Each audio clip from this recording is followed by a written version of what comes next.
Javier Mascherano, as you mentioned, but Rodrigo De Paul making his way too here. It was very busy week, and it wasn't necessarily a surprise to see one more friend added here to the roster. 31 years old, we know the career that he's had at Atletico de Madrid here, Herc, and we know the success that he's had at the national team level. What do you make of this move? Well, there are two trains of thought here. One would be what it means to Inter Miami in Major League Soccer. Inter Miami, you get a player that is one of the world's best central midfielders, two-way players, legs that you desperately need, a player that Messi confides in, and a player that'd be very useful for your team in actually winning games in a great period of his life, 31 years of age. And also, if you get Messi's bodyguard on the field, well, you probably increase the likelihood of Messi staying with Major League Soccer, which is instrumental for Major League Soccer. They need to make sure that Messi's here for the long term. They need to make sure he's here for the 2026 World Cup, for the opening of that new stadium down in Inter Miami, a step in the right direction. That is one. Yeah. Win for Inter Miami, win for Major League Soccer, because you could potentially land Messi. I don't know if it's a win for the Argentine national team. Great point. That's a good point, yeah. There seems to be a trend, and why you could make an argument of Argentina, why they won the World Cup. Some of those players weren't playing in Class A type of teams. They were still in Europe. They were still competing at the highest of levels. Well, he's one of now many players making an exodus back to the Argentine First Division. He happens to be one of the biggest players that they have. Not that they're short on central midfield options, but Paredes just came back to Boca. You have McAllister, you have Enzo. You're banking on those players staying fit, staying sharp, and that Rodrigo De Paul won't get lost in the shuffle of the Miami life and lose that edge a year out from defending a World Cup title. What do you think, Jose? Rodrigo De Paul, there are two faces to him. One is the player that we see at Atletico de Madrid. Not so great, by the way. Last year, he wasn't great. But every time he wears the Argentinian national team, he's another player. He's so complete. And I think he's perfect for Leo Messi. The chemistry they have built, it's good. So it's a good addition for Inter Miami. Yes, with Rodrigo De Paul, they're closer to reaching their goal, which is winning the MLS Cup. Yes, but let's be honest. They are signing Rodrigo De Paul because they want to sign Leo Messi. Of course. So basically, that's it, you know. You want Messi to feel comfortable, so you want to sign another friend, as you said, Christina. Well put it. He is not just a friend, he's a great player, but also a Messi's bodyguard on the field. Mm-hmm. We have seen that with the national team. So that's what I find trouble, you know. They're signing Rodrigo De Paul not because he's a great player. They are signing him just because he's Leo Messi's friend.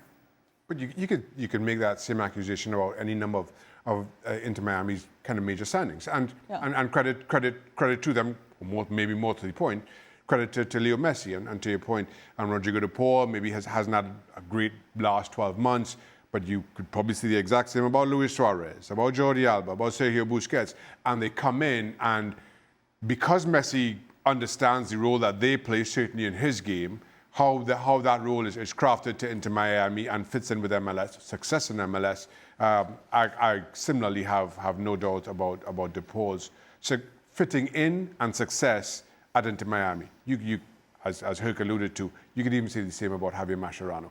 That has Lionel Messi's fingerprints all over it. This no different. All have worked. We are still a little way before Inter Miami lift that title, but right now they're odds-on favorites. You just don't see this being any different. Just one thing, Shaka. How do you define success for Inter Miami? Isn't it like winning the MLS Cup? As I said, we're still a few months out from that. We're still a few months, but they played well. If I may, just one thing that gets lost in I mean, Shaq, you played in Major League Soccer, is it seems to me like Inter Miami is doing whatever the hell they want to do. Yeah. Because how many DPs can you get? I was thinking exactly that. And Shaq, we've been around long enough where it was the Galaxy who was accused of doing that. But this is a team that's blatantly, publicly been punished for breaking laws within Major League Soccer. Now, I'm not saying they're breaking laws. I'm saying allow teams to spend, allow teams to get better, get rid of some of these stupid mechanisms. We saw what Inter Miami was at the Club World Cup. Surprised all of us. Yeah. Mm-hmm. We also saw what LAFC was, and now it's circumstantial, I believe. You know, they got dealt a bad hand, had no home games, but when you have a $1.6 million salary cap versus the rest of the world, it doesn't add up. Help these teams help themselves.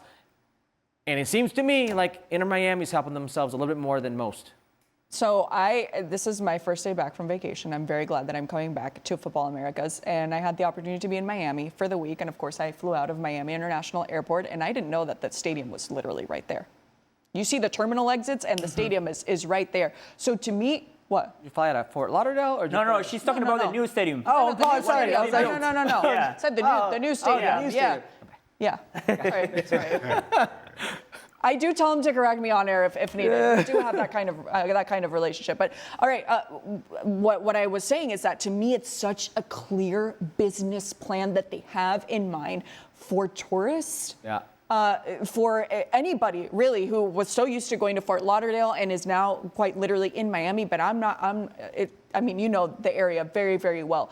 To have it right next to the stadium for journalists, for fans, it's fabulous. You could go to the game and you can fly out an hour after the game, which is already risky. I wouldn't do it. If you make it to the That's airport just me. with If that you traffic. make it to the airport, no, but it's right Yeah. there. Yeah, you're I'm right. not even kidding. It's 5-8 minutes too. It's truly impressive. Just the vision that they're having when it comes to even the location of their stadium. So yeah, if you keep Messi happy, keep the fans happy, and you keep the dollar bills, they're coming here for Miami.